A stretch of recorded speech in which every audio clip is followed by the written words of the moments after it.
Hi friends, welcome to Neethas Tasteland. നമുക്ക് ഇന്ന് 10 മിനിറ്റിൽ ഉണ്ണിയപ്പം ഉണ്ടാക്കി കഴിച്ചാലോ. 10 മിനിറ്റിൽ ഉണ്ണിയപ്പം എന്ന് പറഞ്ഞിട്ടുണ്ടെങ്കിൽ ഏറ്റവും ഈസി ആയിട്ടുള്ള രീതിയിലുള്ള ഉണ്ണിയപ്പമാണ്. എന്താണെന്ന് വെച്ചിട്ടുണ്ടെങ്കിൽ നമുക്കിപ്പോൾ ഓണത്തിന് പലഹാരങ്ങൾ ഉണ്ടാക്കുമ്പോൾ ഉണ്ണിയപ്പമൊക്കെ ഉണ്ടാക്കുമ്പോൾ കൂടുതൽ സമയം പോയില്ല. ഉണ്ണിയപ്പത്തിന് അരി ഇപ്പോൾ അരിപ്പൊടിയാണ് യൂസ് ചെയ്യുന്നതെന്നുണ്ടെങ്കിൽ പൊടി മിക്സ് ചെയ്ത് വെക്കുക, ഇല്ലാന്നുണ്ടെങ്കിൽ അരി അരച്ച് വെച്ചതിന് ശേഷം കുറേ സമയം നമ്മൾ വെയിറ്റ് ചെയ്യണ്ടേ. ഇതാകുമ്പോൾ 10 മിനിറ്റ് ഉണ്ടെങ്കിൽ നമുക്ക് ഉണ്ണിയപ്പം റെഡിയാക്കി എടുക്കാം. നമ്മൾ ഉണ്ണിയപ്പച്ചട്ടി ചൂടാക്കാൻ വെച്ചതിന് ശേഷം മാത്രം പൗഡർ മിക്സ് ചെയ്യുക, നേരെ മിക്സ് ചെയ്തത് കൊണ്ടൊഴിക്കുക, ഉണ്ണിയപ്പം അത് കഴിക്കുക. അത്രയേ ഉള്ളൂ പരിപാടി. അപ്പോൾ ഓണത്തിന് തന്നെ നമ്മൾ ചെയ്യുന്നതെന്ന് വെച്ചിട്ടുണ്ടെങ്കിൽ നമുക്ക് സമയം ഇല്ലാത്തത് കൊണ്ടാണ് നമ്മൾ ഇതുപോലെ ഇൻസ്റ്റൻ്റ് ആയിട്ടുള്ള റെസിപ്പി ഓണത്തിന് ചെയ്യാമെന്ന് പ്ലാൻ ചെയ്തത്. അല്ലാതെയുള്ള ഉണ്ണിയപ്പത്തിൻ്റെ റെസിപ്പി നമുക്ക് പിന്നീട് ചെയ്യാം കേട്ടോ. അപ്പോൾ നമുക്ക് എങ്ങനെയാണ് നമ്മുടെ ഇൻസ്റ്റന്റ് ഉണ്ണിയപ്പം റെഡിയാക്കാൻ നോക്കാം. നിങ്ങൾ ആദ്യമായിട്ടാണ് ഈ ചാനൽ കാണുന്നതെങ്കിൽ സബ്സ്ക്രൈബ് ബട്ടൺ ക്ലിക്ക് ചെയ്തതിന് ശേഷം അതിന്റെ റൈറ്റ് സൈഡിൽ കാണുന്ന ബെൽ ഐക്കണിലും കൂടി ക്ലിക്ക് ചെയ്യുക. അപ്പോൾ ഞാൻ അപ്ലോഡ് ചെയ്യുന്ന എല്ലാ വീഡിയോകളും ഉടൻ തന്നെ നിങ്ങളിലേക്ക് എത്തുന്നതായിരിക്കും.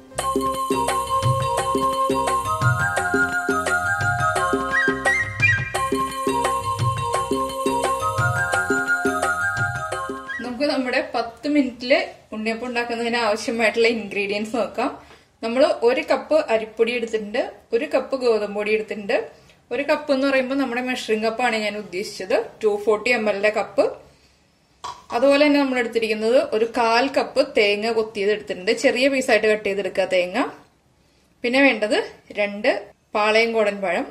പിന്നെ ഏലക്ക നമ്മുടെ ടേസ്റ്റിനനുസരിച്ച് ചേർക്കുക. ഞാനിപ്പോൾ 8 ഏലക്ക എടുത്തിട്ടുണ്ട്.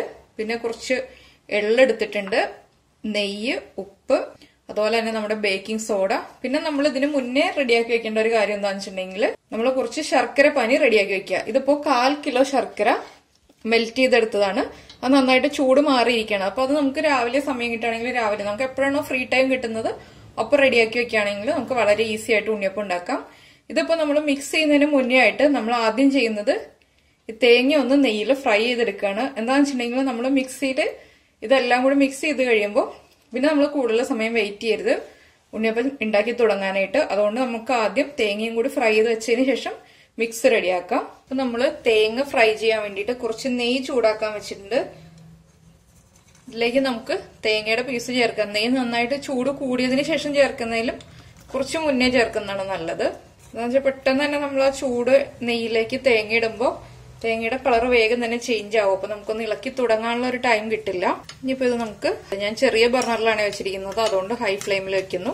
ഹൈ ഫ്ലെയിമിൽ വെച്ചിട്ട് തേങ്ങയുടെ കളർ ഒന്ന് ചേഞ്ച് ആയി വരുന്നത് വരെ ഇളക്കി കൊടുക്കുക. തേങ്ങ വലിയ പീസായിട്ട് കട്ട് ചെയ്തിടരുത് കേട്ടോ, ചെറിയ പീസായിട്ട് തന്നെ കട്ട് ചെയ്യുക. എന്താണെന്ന് വെച്ചിട്ടുണ്ടെങ്കിൽ നമുക്ക് ഉണ്ണിയപ്പത്തിൽ കഴിക്കുമ്പോൾ ചെറിയ പീസ് തേങ്ങയായിരിക്കും കടിക്കാൻ ടേസ്റ്റ് ഉണ്ടാവുന്നത്. അതുകൊണ്ടാണ് ചെറിയ പീസായിട്ട് കട്ട് ചെയ്യാന്ന് പറയുന്നത്. ഇതിപ്പോ ഈ ഉണ്ണിയപ്പം എന്ന് വെച്ചിട്ടുണ്ടെങ്കിൽ നമുക്ക് എപ്പോ വേണമെങ്കിലും, ഇപ്പൊ ഓണത്തിന് തന്നെ ആവണമെന്നില്ല, നമുക്ക് ഈവനിങ്ങിൽ സ്നാക്കായിട്ട് റെഡിയാക്കി എടുക്കാം. ഇപ്പൊ ഇതാ നമ്മുടെ തേങ്ങയുടെ പീസ് ചെറുതായിട്ടൊന്ന് കളർ ചേഞ്ച് ആയി വന്നിട്ടുണ്ട്. ഇനിയിപ്പോ ഞാൻ ഫ്ലെയിം ഓഫ് ചെയ്യണം. എന്താണെന്ന് വെച്ചിട്ടുണ്ടെങ്കിൽ വല്ലാതെ ബ്രൗൺ ഷെയ്ഡ് ആക്കുന്നില്ല. ഇനിയിപ്പോ ഈ നെയ്യിലിരുന്നിട്ട് ഇതിന്റെ കളർ ഒന്നുകൂടി ചേഞ്ച് ആവും. നമ്മൾ ഒരു 2 മിനിറ്റ് ഒന്ന് ഇളക്കി കൊടുക്കാം കേട്ടോ. ഇതിന്റെ കളർ ഒന്ന് ചേഞ്ച് ആയി വരുന്നത് വരെ ഫ്ലെയിം ഓഫ് ചെയ്തതിന് ശേഷം, അതിനുശേഷം നമുക്ക് നമ്മുടെ ഉണ്ണിയപ്പത്തിന്റെ മിക്സ് റെഡിയാക്കി എടുക്കാം. ഇതൊന്ന് ഞാൻ ഇളക്കി കൊടുക്കട്ടെ. നമ്മളിപ്പോ നമ്മുടെ ഉണ്ണിയപ്പത്തിന്റെ മിക്സ് റെഡിയാക്കാൻ വേണ്ടിയിട്ട് മിക്സിയുടെ ജാർ എടുത്തിട്ടുണ്ട്. ഇതിലേക്ക് നമുക്ക് അരിപ്പൊടി ചേർക്കാം. 1 കപ്പ് അരിപ്പൊടി, അതുപോലെ തന്നെ 1 കപ്പ് ഗോതമ്പ് പൊടി. പിന്നെ നമ്മൾ ചേർക്കുന്നത് 2 പിഞ്ച് ഉപ്പ്. നമ്മുടെ മധുരം ഒന്ന് ബാലൻസ് ചെയ്യാൻ വേണ്ടിയിട്ടാണ് ഉപ്പ് ചേർക്കുന്നത്. 1 pinch baking soda, baking powder അല്ല, ബേക്കിംഗ് സോഡയാണ്. ഏലക്കയുടെ തൊലി മാറ്റി വെച്ചിട്ടുണ്ട്, ആ സീഡ്സ് ചേർക്കുക. ഇതിലേക്ക് നമ്മൾ ചേർക്കുന്നത് നമ്മുടെ പാളയംകോടൻ പഴം. പാളയംകോടൻ പഴം എടുക്കുമ്പോൾ ഏറ്റവും നന്നായിട്ട് പഴുത്ത പഴം യൂസ് ചെയ്യുക. ഇല്ലാന്നുണ്ടെങ്കിൽ ഉണ്ണിയപ്പത്തിന് കറക്റ്റ് ടേസ്റ്റ് ഉണ്ടാവില്ല. കൂടുതൽ പഴം ചേർത്തിട്ടുണ്ടെങ്കിൽ എണ്ണ വലിക്കും ഉണ്ണിയപ്പം. അതുകൊണ്ടാണ് 2 പഴം ചേർക്കുന്നത്. ഈ ഒരളവിൽ 2 പഴം കറക്റ്റ് ആണ്. ഇനി നമുക്ക് ഇതിലേക്ക് ശർക്കരപ്പാനി ചേർത്തിട്ട് നന്നായിട്ട് അടിച്ചെടുക്കാം. ശർക്കരപ്പാനി ഒരുമിച്ച് തന്നെ നമ്മൾ ഒഴിക്കരുത്, കുറച്ച് കുറച്ചായിട്ട് ഒഴിച്ചിട്ട് മിക്സിയിൽ അടിച്ചെടുക്കുക. ഒരുമിച്ച് തന്നെ ഒഴിച്ചിട്ട് മിക്സിയിൽ അടിച്ചെടുക്കാൻ നോക്കുകയാണെങ്കിൽ മിക്സ് ആയി വരാൻ ബുദ്ധിമുട്ടായിരിക്കും. ഇടയ്ക്കൊന്ന് ഇളക്കി കൊടുത്തതിന് ശേഷം നന്നായിട്ട് അടിച്ചെടുക്കുക. ഈ സമയത്ത് തന്നെ നമ്മൾ ഉണ്ണിയപ്പച്ചട്ടി എണ്ണയൊക്കെ ഒഴിച്ചിട്ട് ചൂടാക്കാൻ വെക്കുക. എന്താണെന്ന് വെച്ചിട്ടുണ്ടെങ്കിൽ ബേക്കിംഗ് സോഡ ചേർത്തതുകൊണ്ടാണ് ഞാൻ എടുത്തു പറയുന്നത്. ഉണ്ണിയപ്പച്ചട്ടി വേഗം തന്നെ ചൂടാക്കാൻ വെച്ചതിന് ശേഷം എണ്ണയും ഒഴിച്ചിട്ട് നമ്മളിത് അടിച്ചെടുക്കുകയാണെങ്കിൽ കറക്റ്റായിട്ട് നമുക്ക് പൊട്ടിപ്പോവാതെ ഉണ്ണിയപ്പം ഉണ്ടാക്കാൻ പറ്റും. അപ്പൊ ഞാനിത് അടിച്ചെടുത്ത് മിക്സ് ആക്കിയിട്ട് വരാം. അപ്പൊ നമ്മൾ നമ്മുടെ ഉണ്ണിയപ്പത്തിന്റെ മിക്സ് റെഡിയാക്കി എടുത്തത് കണ്ടോ, ഇതുപോലത്തെ ഒരു ബാറ്റർ ആയിട്ടാണ് നമ്മൾ റെഡിയാക്കി എടുത്തത്. 1/4 കിലോ ശർക്കര 450 മില്ലി വെള്ളത്തിലാണ് നമ്മൾ മെൽറ്റ് ചെയ്തെടുത്തത്. അതിനുശേഷം പിന്നെ വെള്ളമൊന്നും ചേർത്തിട്ടില്ല, നമ്മൾ ആ ശർക്കരപ്പാനി മാത്രമേ ചേർത്തിട്ട് അടിച്ചെടുത്തിട്ടുള്ളൂ. പിന്നെ വെള്ളം കുറവായിട്ട് തോന്നുകയാണെങ്കിൽ കുറച്ച് വെള്ളം ചേർത്തിട്ട് മിക്സ് ചെയ്താലും കുഴപ്പമൊന്നുമില്ല.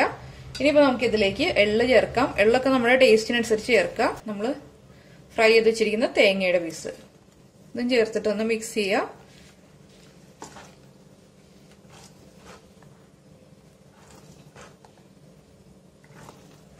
എനിക്കിപ്പോ കുറച്ച് വെള്ളം കുറവായിട്ട് തോന്നുന്നുണ്ട്. ഞാൻ കുറച്ചുകൂടി വെള്ളം ചേർക്കാൻ പോവാണ്. അപ്പൊ നമ്മള് ശർക്കരപ്പാനി ചേർത്തതിന് ശേഷം ഇനിയിപ്പോ വളരെ കുറച്ച് വെള്ളം ചേർക്കും. എന്താണെന്ന് വെച്ചിട്ടുണ്ടെങ്കിൽ റോസ്റ്റ് ചെയ്തിട്ടുള്ള അരിപ്പൊടിയാണ് നമ്മൾ ഇതിൽ യൂസ് ചെയ്തിട്ടുള്ളത്. ഞാനിപ്പോ അപ്പത്തിന്റെ ഭാഗത്തിന് റോസ്റ്റ് ചെയ്തിരുന്ന അരിപ്പൊടിയാണ് യൂസ് ചെയ്തത്. അപ്പോ അരിപ്പൊടി വെള്ളം വലിക്കും, അതുകൊണ്ടാണ് കുറച്ചുകൂടി വെള്ളം ചേർക്കാന്ന് പറഞ്ഞത്. ഇതിലേക്ക് ഞാനിപ്പോ 2 ടേബിൾ സ്പൂൺ വെള്ളം ചേർക്കാൻ പോവാണ്. ഇതിപ്പോ നമുക്ക് മിക്സിയിൽ അടിക്കുമ്പോൾ തന്നെ ചേർക്കണമെന്നില്ല, ഇതുപോലെ മിക്സ് ചെയ്ത് നോക്കുമ്പോൾ ചേർത്താലും മതി. ഇത് നന്നായിട്ട് മിക്സ് ചെയ്തെടുക്കാം കേട്ടോ, ഇല്ലാന്നുണ്ടെങ്കിൽ ആ വെള്ളവും എല്ലാമായിട്ട് മിക്സ് ആയി വരില്ല. പിന്നെ ശർക്കരയുടെ പാകം എന്ന് പറഞ്ഞിട്ടുണ്ടെങ്കിൽ നമ്മളിപ്പോ മീഡിയം മധുരത്തിലുള്ള ഉണ്ണിയപ്പത്തിനാണ് ഞാനിപ്പോ ഈ ഒരു അളവിൽ 250 ഗ്രാം ശർക്കര എന്ന് പറഞ്ഞത്. കൂടുതൽ മധുരം വേണമെന്നുണ്ടെങ്കിൽ കൂടുതൽ ശർക്കര ചേർക്കുക. ഇപ്പൊ ഒരു മീഡിയം മധുരം ഉണ്ടാവുള്ളൂ ഉണ്ണിയപ്പത്തിന്. പിന്നെ ആ പഴത്തിന്റെ ചെറിയ മധുരം ഉണ്ടല്ലോ, അത്രേ ഉണ്ടാവുള്ളൂ, അല്ലാതെ ഓവറായിട്ട് മധുരം ഉണ്ടാവില്ല. അപ്പൊ നമ്മുടെ ഉണ്ണിയപ്പത്തിന്റെ മിക്സ് കറക്റ്റ് ആയിട്ടുണ്ട്. അപ്പൊ നമ്മള് 450 ml പ്ലസ് 2 ടേബിൾ സ്പൂൺ വെള്ളം ചേർത്തു. ഇപ്പൊ നമുക്ക് ഉണ്ണിയപ്പം ഉണ്ടാക്കാൻ തുടങ്ങാം. നമ്മുടെ എണ്ണ നന്നായിട്ട് ചൂടായിട്ടുണ്ട്. നന്നായി ചൂടായി കഴിയുമ്പോൾ ഫ്ലെയിം കുറച്ച് വെച്ചതിന് ശേഷം മാത്രം നമ്മുടെ മാവ് ഒഴിച്ചു കൊടുക്കുക. വലിയ കുഴിയുള്ള ഉണ്ണിയപ്പച്ചട്ടിയാണ്, അതുകൊണ്ട് ഞാൻ കുറച്ചായിട്ടേ ഒഴിക്കുന്നുള്ളൂ. ചെറിയ ഉണ്ണിയപ്പം ഉണ്ടാക്കുന്നുള്ളൂ.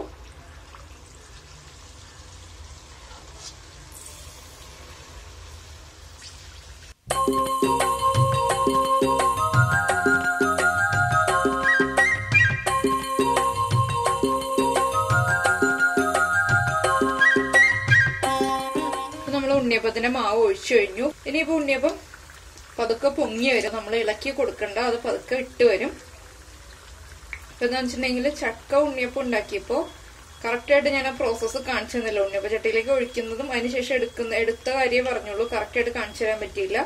നമ്മള് നമ്മുടെ എപ്പോഴും കുക്ക് ചെയ്യുന്ന സ്റ്റൗവിൽ വെച്ചിട്ട് ഈ ചട്ടി ആ സ്റ്റൗവില് കറക്റ്റായിട്ട് ഇരിക്കില്ല. അത് ഭയങ്കര റിസ്ക് ആണ് അതിൽ വെക്കുന്നത്. ഇത് കണ്ടോ, അപ്പൊ ഈ ഉണ്ണിയപ്പം പൊങ്ങി വന്നു. ഇതുപോലെ ബാക്കിയുള്ളതും പൊങ്ങി വരും. പൊങ്ങി വന്നതിന് ശേഷം നമുക്ക് തിരിച്ചിട്ട് കൊടുക്കാം. ഞാനിപ്പോ ഫ്ലെയിം കുറച്ച് തന്നെയാണ് വെച്ചിരിക്കുന്നത്. എന്താണെന്ന് വെച്ചിട്ടുണ്ടെങ്കിൽ ഫ്ലെയിം കൂട്ടി വെച്ചിട്ടുണ്ടെങ്കിൽ വേഗം തന്നെ ഉണ്ണിയപ്പത്തിന്റെ കളർ ചേഞ്ച് ആയി പോകും. കറക്റ്റ് ആയിട്ട് ഉണ്ണിയപ്പം കുക്കായി വരില്ല. അപ്പൊ പൊങ്ങി വരുന്നതിന് നമ്മൾ പതുക്കെ ഒന്ന് തിരിച്ചിട്ട് കൊടുക്കാം കേട്ടോ. തിരിഞ്ഞ് കിടക്കാൻ ബുദ്ധിമുട്ടായിരിക്കും. പതുക്കെ നമ്മളൊന്ന് തിരിച്ചിട്ടോണ്ടിരിക്കുക. നമ്മുടെ എല്ലാ ഉണ്ണിയപ്പം പൊങ്ങി തുടങ്ങി. ഓരോന്നായിട്ട് തിരിച്ചിട്ട് കൊടുത്തോണ്ടിരിക്കുക. അപ്പൊ നമ്മള് ഒന്നുകിൽ ഫോർക്ക് വെച്ചിട്ട് നമുക്ക് തിരിച്ചിടാം, ഇല്ലാന്നുണ്ടെങ്കിൽ ഇതുപോലെ ഒരു കമ്പി എന്താന്ന് വെച്ചാൽ യൂസ് ചെയ്തിട്ട്, ഇല്ലെങ്കിൽ ഒരു സ്ക്യൂവർ യൂസ് ചെയ്തിട്ട് നമുക്ക് തിരിച്ചിടാം. 2 സൈഡും ഒരുപോലെ കളർ ചേഞ്ച് ആയി വരണം. ഇതിലിപ്പോ വലിയ ഉണ്ണിയപ്പാണെങ്കിൽ കറക്റ്റ് ആയിട്ട് അതിൽ കിടക്കുള്ളൂ. ചെറിയ ഉണ്ണിയപ്പം ആയതുകൊണ്ടാണ് ഇത് വേഗം തന്നെ തിരിഞ്ഞു പോകുന്നത്. അതുപോലെ തന്നെ നമ്മൾ ഫ്ലെയിം കൂട്ടി വെച്ചിട്ട് ഉണ്ണിയപ്പം ഉണ്ടാക്കരുത്. എന്താണെന്ന് വെച്ചാൽ ഉണ്ണിയപ്പത്തിന്റെ ഇൻസൈഡ് കുക്കാവില്ല. പുറത്ത് ആ ഒരു ബ്രൗൺ ഷെയ്ഡ് വന്നാലും ഇൻസൈഡ് ഒട്ടും തന്നെ കുക്കാവില്ല. പച്ച ടേസ്റ്റ് ഇങ്ങനെ നിൽക്കുക. അതുകൊണ്ടാണ് നമ്മൾ ലോ ഫ്ലെയിമിൽ വെച്ചിട്ട് ഉണ്ണിയപ്പം ഉണ്ടാക്കുക എന്ന് പറയുന്നത്. ഇവിടെ ചെറിയൊരു സൗണ്ട് ഡിസ്റ്റർബൻസ് ഉണ്ടാവും. എന്താണെന്ന് വെച്ചിട്ടുണ്ടെങ്കിൽ വിൻഡോ ഒക്കെ തുറന്നു കിടക്കുകയാണ്. ഇത് വർക്ക് ഏരിയ ആണ്. അപ്പൊ അതുകൊണ്ടാണ് ഞാൻ സാധാരണ ഇവിടെ വെച്ച് കുക്ക് ചെയ്യാത്തത്. നമ്മള് അപ്പുറത്ത് സ്റ്റൗവിൽ വെച്ച് കുക്ക് ചെയ്തിട്ടുണ്ടെങ്കിൽ അന്ന് ചക്ക ഉണ്ണിയപ്പം കാണിച്ച പോലെ തന്നെ കാണിച്ചു തരാൻ പറ്റുള്ളൂ. അത്രേ ചെയ്യാൻ പറ്റുള്ളൂ. ഉണ്ണിയപ്പം ചട്ടി എപ്പോഴാ മറിഞ്ഞു പോവാന്ന് പറയാൻ പറ്റില്ല. അപ്പൊ നമ്മള് 2 സൈഡും തിരിച്ചിടാട്ടോ. അപ്പൊ ആദ്യം നമ്മള് ഇട്ടിരുന്ന ഉണ്ണിയപ്പൊക്കെ ഓരോ സൈഡും കളർ ചേഞ്ച് ആയി വന്നിട്ടുണ്ട്. അതനുസരിച്ച് ഓരോ സൈഡിലേക്കായിട്ട് തിരിച്ചിട്ട് കൊടുക്കുക. ഇങ്ങനെ ഒരു പ്രശ്നം ഇല്ലാത്ത ഉണ്ണിയപ്പച്ചട്ടി ആണെന്നുണ്ടെങ്കിൽ ഇത്രയും കുഴപ്പമില്ല കേട്ടോ. നമ്മൾ ഇത്ര ശ്രദ്ധിക്കേണ്ട ആവശ്യമില്ല. കറക്റ്റ് ആയിട്ട് തന്നെ മറിഞ്ഞ് തിരിഞ്ഞൊക്കെ കിടക്കും എന്നുള്ള അവസ്ഥയാണെങ്കിൽ കുഴപ്പമില്ല. ഇതിപ്പോ അങ്ങനത്തെ ഒരു ഇതല്ല. അപ്പൊ ഞാനിത് കറക്റ്റായിട്ട് കുക്ക് ചെയ്തതിന് ശേഷം കാണിച്ചു തരാം. ഇതിങ്ങനെ തിരിച്ചിട്ട് കൊടുത്തോണ്ടിരിക്കും. അപ്പൊ തിരിഞ്ഞെടുക്കാതെ തന്നെ നമ്മൾ ഇതുപോലെ ഒന്ന് പതുക്കെ പിടിച്ചു കൊടുക്കുക. അപ്പൊ അതൊന്ന് കുക്കായി വരും. അപ്പൊ നമ്മുടെ ഉണ്ണിയപ്പം കറക്റ്റായിട്ട് കുക്കായി വന്നിട്ടുണ്ട്. നമുക്കിത് എണ്ണയിൽ നിന്ന് മാറ്റാം.